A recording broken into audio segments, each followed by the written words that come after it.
Sabe aquela sensação de passar o dia todo na cama com um cansaço que parece que nunca vai embora? Muita gente já passou por isso. E quando alguém se sente assim, esgotado, sem vontade de fazer nada, é muito fácil chamar isso de preguiça. Mas e se for algo bem mais fundo? Hoje a gente vai mergulhar para entender umas forças que muitas vezes são invisíveis, mas que podem estar sugando toda a nossa energia. O esgotamento que vem de dentro, os relacionamentos que nos fazem mal e as palavras que deixam marcas para sempre. E é aí que entra a grande pergunta que vai guiar nossa conversa. Essa exaustão toda é só preguiça ou é sinal de algo mais sério? É que às vezes as coisas se misturam e fica difícil saber o que é o quê. Mas olha, entender essa diferença é a chave de tudo. Então, para começar, vamos olhar para dentro. Muitas vezes é aqui que a energia começa a vazar, por causa de um fenômeno que a gente chama de burnout. Bora entender o que é burnout de verdade para a gente saber reconhecer quando ele aparece. A definição oficial é bem direta. Burnout não é só estar cansado, sabe? É um estado de esgotamento completo. Ele aparece quando a pessoa simplesmente não consegue mais lidar com o estresse que não para. É como se a bateria interna chegasse a zero e não carregasse mais. E, pois é, isso está longe de ser algo raro. Para ter uma ideia, uma pesquisa que já é de 2010, mas que serve de alerta, mostrava que cerca de 75% dos adultos nos Estados Unidos já tinham sentido sintomas de burnout. Isso só mostra o quanto a gente precisa falar mais sobre isso, né? É aqui que a gente começa a ver a diferença de verdade. A preguiça é vista como algo mais constante, um traço da pessoa, uma falta de vontade de se esforçar. Já o burnout não, é uma virada de chave. É sobre alguém que antes era super motivado, apaixonado pelo que fazia, e de repente, puf, parece que tudo perdeu a graça. E tem mais, a irritabilidade. Esse é um sinal clássico do burnout, bem diferente daquela tranquilidade que a gente associa com a preguiça. Tá, mas como a gente percebe o burnout na prática? Um dos sinais mais estranhos, talvez, é a despersonalização. É aquela sensação de estar desconectado de si mesmo, como se a pessoa estivesse assistindo a própria vida de fora. E aí vem outros sinais, como a perda de interesse por coisas que antes eram super legais, o descuido com a própria saúde e a vontade de se isolar de todo mundo. E isso não acontece do dia para a noite, não. O burnout é um processo, sabe? Ele vem em estágios. O mais curioso é que muita gente já começa a sentir os primeiros sinais ali no segundo estágio, quando aquele otimismo do começo começa a diminuir. Perceber isso cedo faz toda a diferença para conseguir se recuperar. Mas esse esgotamento quase nunca acontece sozinho, num vácuo. Agora vamos sair um pouco de dentro da gente e olhar ao redor, para as pessoas com quem a gente convive. Porque, acredite, os relacionamentos podem sugar nossa energia de um jeito impressionante. Essa frase soa familiar para alguém?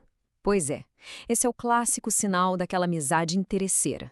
A pessoa some por semanas, meses, não dá nenhum oi, mas de repente, pá, aparece com um problemão para resolver.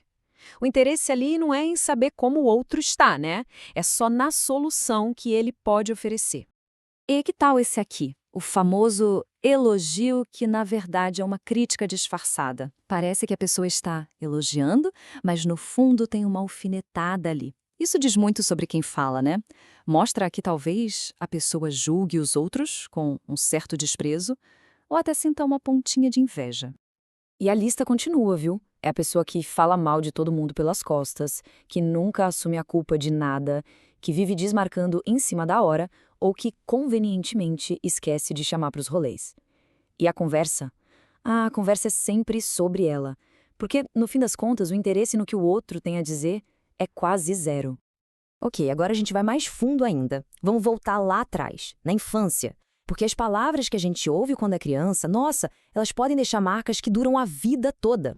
E para a gente ter uma ideia do tamanho disso, lá em 2008, um relatório do governo americano mostrou que mais de 50 mil crianças foram registradas oficialmente como vítimas de abuso emocional. É aquilo, né? Palavras não deixam hematoma, mas a ferida na alma, essa fica. Ouvir uma coisa dessas é simplesmente devastador. Quando uma criança ouve um desejo egoísta desses, ela pode começar a achar que nem deveria existir. Isso destrói a noção de quem ela é e pode abrir a porta para problemas muito sérios, como depressão ou até automutilação. Ou então aquelas frases que são como uma sentença, né? Elas vão direto na jugular da autoestima da criança. Em vez de encorajar, Essas palavras ensinam a criança a duvidar de si mesma, a acreditar que não é capaz. É como cortar as asas dela antes mesmo de aprender a voar. E a tal da comparação? Nossa, isso é outra arma perigosíssima. A criança cresce com aquela sensação de que nunca vai ser boa o bastante, que sempre tem alguém melhor. E quando a comparação é com o irmão, então, isso só cria uma rivalidade tóxica, sabe? Cheia de ciúme, de ressentimento. Ameaçar abandonar uma criança? Isso é de uma crueldade. Isso planta uma sementinha de medo e desconfiança que vai crescer junto com ela. A criança cresce achando que a qualquer momento as pessoas que ela ama vão sumir. Imagina como fica difícil confiar em alguém na vida adulta com esse medo guardado lá no fundo. Então, o resumo da ópera é o seguinte: as palavras que a gente ouve na infância não somem no ar. Elas viram os tijolinhos que constroem quem a gente é, que constroem nossa autoestima. A forma como os pais falam com os filhos, isso é a base, o alicerce de uma vida inteira. Ok, a gente falou de esgotamento, de amizades tóxicas e de palavras que machucam na infância, tudo separado. Mas a verdade é que essas coisas não andam sozinhas.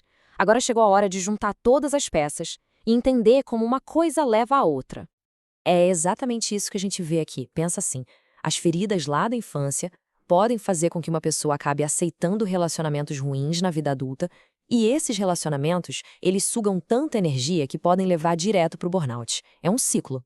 Mas calma, é importante dizer, isso não é uma sentença, não é uma regra matemática. O que acontece é que essas experiências criam padrões.